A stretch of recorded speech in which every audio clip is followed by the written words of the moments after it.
تو 11ویں کرنے والوں دیکھو غوث پاک کی سیرت. آج تم کو کیا دکھ رہا؟ جھنڈا اٹھاؤ، باجا بجاؤ، دوسرا اور کچھ کامش نہیں ہے. ناچنا اس کو ہے، بسنا غوث اعظم کو کر رہا ہے. یہ حالت ہے، سننے کو تیار نہیں. باجا ہونا تو ہونا، ایسا لیگل جو ہے یہ لائسنس ہو گیا ناچنے کا. ارے کیا غلط ہے بھائی؟ 11ویں میں ناچ رہا، کیا غلط کر رہا بھائی؟ عرس میں جا کے ناچ. یہ دیکھیے آپ ہمت، اور پھر یہ سمجھ رہا کہ میں بہت اچھا کام کر رہا. نہیں پیارے، تو اچھا کام نہیں کر رہا ہے، تو راضی کرنے والا کام نہیں کر رہا ہے، تو ناراض کرنے والا کام کر رہا ہے. اور ان کی ناراضگی اس بات سے تو سمجھ، وہ تیرے سے ناراض ہیں تو اس بات کو سمجھ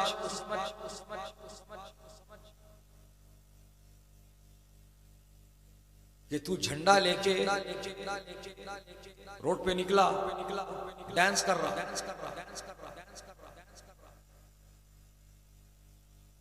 نئے نئے فرمائشاں ہو رہے. 11ویں کا جھنڈا ہے، فلموں کے گانے بجائے جا رہے، میوزک گرچہ بول نہیں ہے اس کے اندر گانے کے، لیکن پورا گانا میوزک کے تھرو بیان کیا جا رہا ہے. میرا بھائی ناچ رہا اتنا ناچ رہا، تالو کا پسینہ تلوے میں آئے تک ناچا. خود بھی ناچ رہا، دوسروں کو بھی کھینچ رہا. یہ حالت ہے جوش کی. سنو اے سڑکوں پر رقص کرنے والوں، تھرکنے والوں، کمر مٹکانے والوں،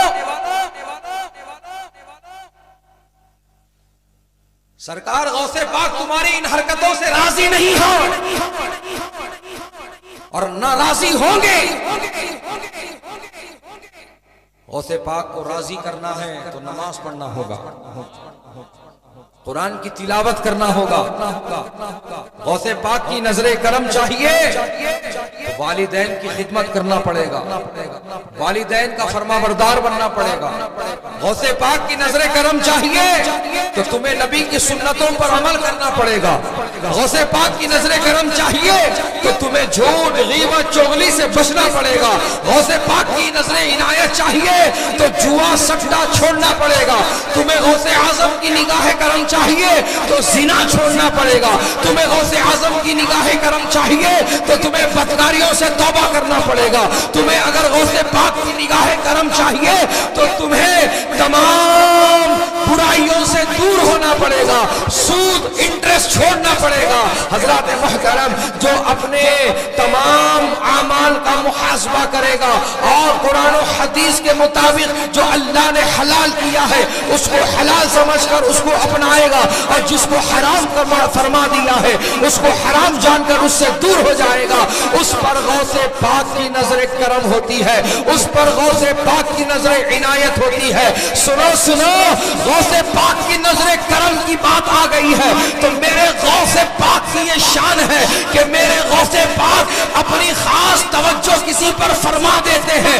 اگر وہ چور ہوتا ہے تو وقت ولی بنا دیتے ہیں، اگر وہ رہزن ہوتا ہے تو غوث پاک اس کو رہبر بنا دیتے ہیں. اور سنو نظر کرم ڈال کر بیڑوں کو پار کرنا تو یہ ولیوں کا کام ہے. نظر کرم ڈال کر بیڑوں کو پار لگا دینا، پار گھاٹ پہنچا دینا، یہ تو ولیوں کا کمال ہے. غوث پاک کی شان ہی نرالی ہے.